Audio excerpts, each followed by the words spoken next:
حضرت ابو ہریرہ رضی اللہ تعالیٰ عنہ سے روایت ہے، نبی صلی اللہ علیہ وسلم نے فرمایا، جب جمعے کا دن ہوتا ہے تو فرشتے مسجد کے دروازوں پر بیٹھ جاتے ہیں اور جمعۃ المبارک کے لیے آنے والوں کے نام لکھتے ہیں۔ جب امام خطبے کے لیے نکلتا ہے تو فرشتے اپنے رجسٹر بند کر لیتے ہیں۔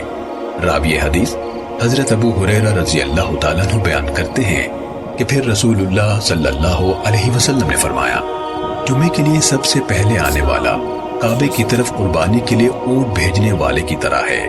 پھر اس کے بعد آنے والا کعبے کی طرف قربانی کے لیے گائے بھیجنے والے کی طرح ہے، پھر اس کے بعد آنے والا کعبے کی طرف قربانی کے لیے بکری بھیجنے والے کی طرح ہے،